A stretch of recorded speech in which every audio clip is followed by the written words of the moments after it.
Hi everyone, Father Scott Vanderveer here.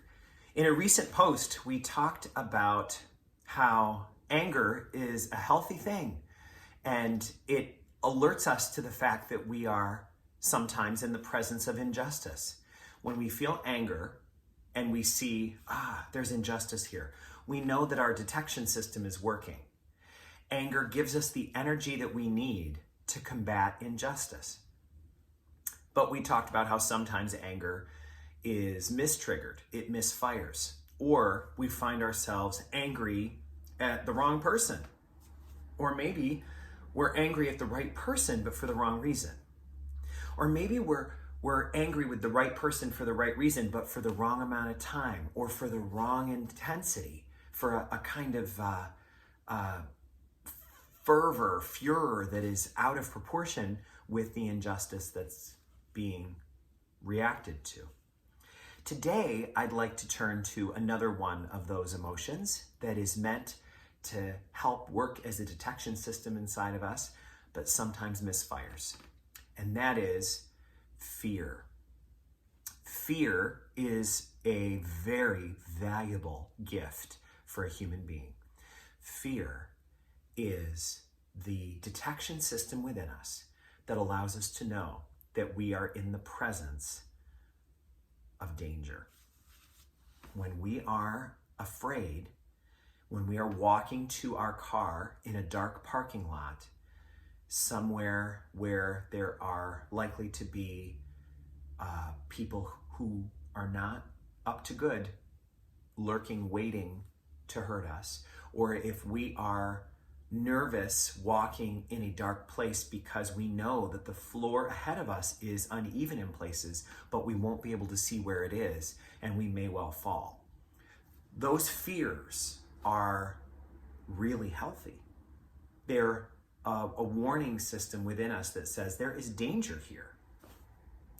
But sometimes it misfires. In fact, we're not in danger all that often.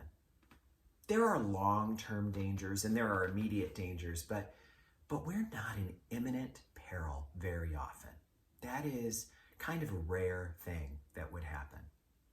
So what we often have is this lingering dread, this ambient fear that just kind of lurks around us and tells us we're in danger when we're really not.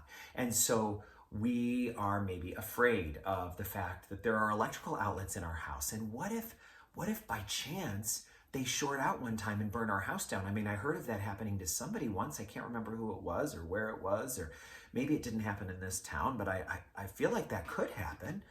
Or what if we have a chimney fire? I mean, I know we had our chimney checked recently, but what if the service person who checked it missed something and now our house could burn down? I don't think my kids should ever get driver's licenses because they could get into a car accident. When we get into that kind of feeling like there's danger everywhere, then we're not able to live our lives. It's a detection system that's going haywire. When fear is healthy, it alerts us that we're in the presence of danger. When fear is unhealthy, there is no imminent danger. But our bodies tell us that there is. We're jittery, we're worried, we're on edge. And that's called anxiety. Anxiety. I was once in someone's house and they had a plaque on their wall that said, "Excitement without oxygen is anxiety." Isn't that a good way to describe it? You're excited, but you're not breathing. Where the breath is what brings all the life into excitement. As soon as you're not breathing, it's anxiety. I will tell you that I have dealt with plenty of anxiety in my life. I imagine that many of you out there have. And I am wanting at this stage in my life to get better at naming it, at giving myself a little bit of tough love. Just as I sometimes have to give myself tough love with anger. I need to say, now wait a minute, wait just a minute. Am I getting out of proportion with what is going on here? How important is this really? How urgent is this really? How serious is this really? Am am I taking this to a level that's no longer helpful? Have I gotten kind of out of control with this? I need to do the same thing sometimes with anxiety. I have a podcast that some of you have listened to, either some episodes or maybe you're somebody who's listened to all of them. They're all valuable and beautiful. One of my very favorites is a two-part interview with a woman named Joan Spelter, who's 91. She has been dealing with crippling anxiety throughout her life, but for 70 years she's been in a support group called Recovery International, which is a very valuable group. I'm going to put links in the description that you can check below here for Recovery International and for links to the interview with Joan Spelter. Joan Spelter gave me a tool in that interview, in that conversation, that I will use for the rest of my life. I've already used it so much in the past 6 months since we spoke. And it's this: when she is having anxiety, to break the spell, she says to herself, my feelings are extremely distressing, but they are utterly harmless. There is no danger here. I'm simply having a response, an anxious response to a situation that I'm misperceiving. I just love those words. Let me just bring them into as succinct and fast a way to use them as possible.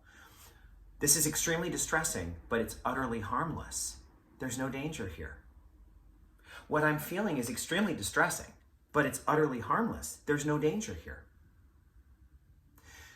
And I love that phrase for a lot of reasons. One of the things is it names that there's no danger.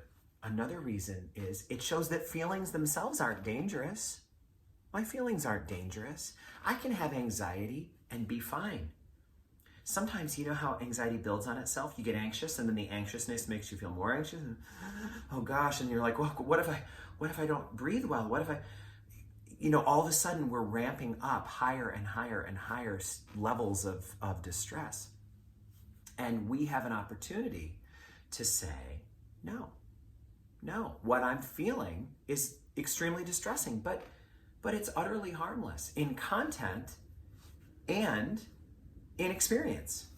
Not only is there no danger here, I'm rehearsing maybe in my mind what could happen if someone I love drives on a long road trip.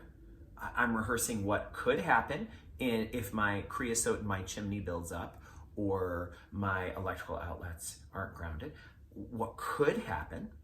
But once I know that I've done due diligence and that I'm doing the best I can and I'm not allowing there to be unaddressed dangers in my life, there's not much more to do other than to say, there's no danger here.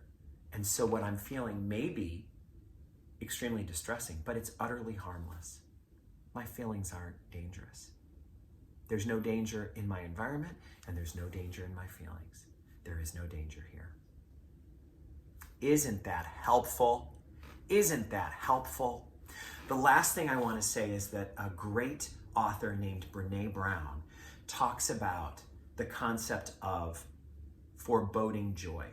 Brené Brown is a psychologist, a PhD level psychological researcher and social worker who deals with shame, the topic of shame and vulnerability. Very interesting topic to study with your life's work. It's really remarkable. Here's what she says about this emotion. She says, foreboding joy is the feeling you have when you're afraid to be happy because something bad might happen. When you hold your child and say, oh, I'm so happy to have this baby in my life. And then to think, but what if something happens? What if they have SIDS? What if they don't live very long? What if they turn... When you're afraid to be happy because you're afraid that you'll lose it all, you're afraid that you're just setting yourselves up for sorrow. That feeling is a desire from your brain to protect yourself from vulnerability, from the gut punch of maybe someday being in that minority of people who do have a tragedy of that type, right? So when you are in love in the newlywed phase of life, you think to yourself, but what if I'm part of the statistic of marriages that breaks apart because of infidelity? That feeling is the desire to protect yourself from the vulnerability of finding out that your spouse is cheating. Because if they're cheating one day, the faulty thinking is, I will have already imagined that could have happened, so it won't hurt so bad. And here's what Brene Brown's studies show. It's not a bit true. It'll hurt just as bad. And you will have wasted your life between now and then with foreboding joy. Isn't that helpful too?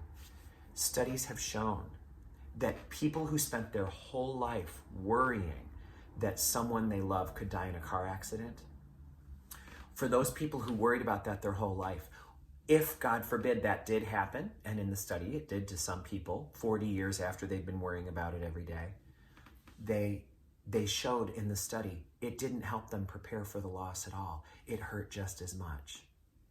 And that's what it is. We're trying to protect ourselves, to insulate ourselves, to get an insurance policy to protect us from the vulnerability of having bad things happen, perhaps. But nothing can protect us from that. That's part of being human. That's the price of admission, that we live and we die. None of us gets to live forever, and none of us can buy an insurance policy that covers everything. So, if I said something helpful in this, I hope you'll take it and hold on to it. If I said anything that doesn't work for you or is unhelpful or gets in the way of other work you're doing, please leave it. Take what you like and leave the rest. But I do want to say that finding a mantra like Joan Spelter's is something that could help you give yourself a little bit of, it's a combination of tough love and real nurturing. You don't have to be hard on yourself. It's a way to stop the cycle before it takes you. My feelings are extremely distressing, but they're utterly harmless.